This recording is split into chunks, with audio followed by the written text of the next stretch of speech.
In London, at the moment, the Public Interest Research Centre's 2008 project is the development of a climate campaign that translates Climate Code Red into an advocacy report for government. In Melbourne, more than 20 climate action groups have formed the Climate Emergency Network, which is now extending interstate. 2 weeks ago, thousands of Melbourneians and people from regional Victoria gathered to form a human sign 140 metres long that was simply too big to ignore, and it said, "Climate Emergency." The text of the book begins with the moment that really influenced its evolution. I was having a late night email conversation with an American glaciologist, which is probably 2 or 3 in the morning, and at the end of a long treatise of texts and references about how quickly Greenland would melt, he simply finished the email with the words, and I'd never met the man, I'd never spoken to him before, and he finished with the words, before I finish, I just have to say, we're in a lot more trouble than people think. And that's a phrase that has never left me. And it led me to understand that there was a disjunction between the public perceptions and the political debate on the one hand and the scientific realities on the other. Severe climate change is happening more quickly than expected. The world is already at the point of failing to cope. We see that in the Arctic, in the Himalayas, and even in the Murray River. Science now unambiguously tells us that we are near dangerous tipping points.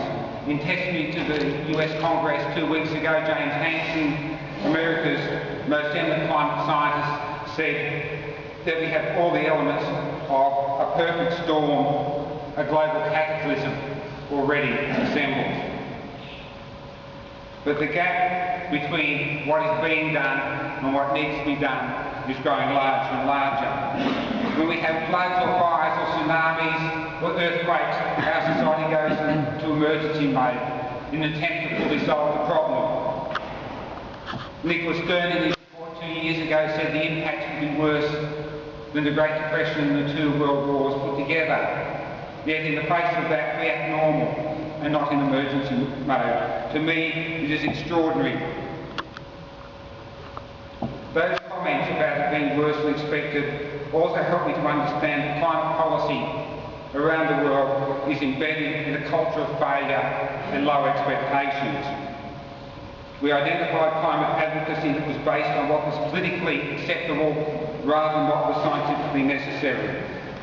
And the political process itself does not help. Contemporary politics, as we know too well, is based on the art of compromise, trade-offs, incrementalism and words, and is not based on fully solving human or social problems, but perhaps solving 10 or 20% of them in order to get them off the front page of the newspaper. With these habits deeply ingrained, when it comes to climate, governments want to negotiate the laws and physics with catastrophic consequences for our world. We cannot bargain with the planet. The debate is now so narrow that it prevents many of us, many of them, I should say, us in the room excluded, from recognising that we face an eco-cataclysm. Only imaginative, large-scale, rapid transformation to a post-carbon economy at great speed can save the planet.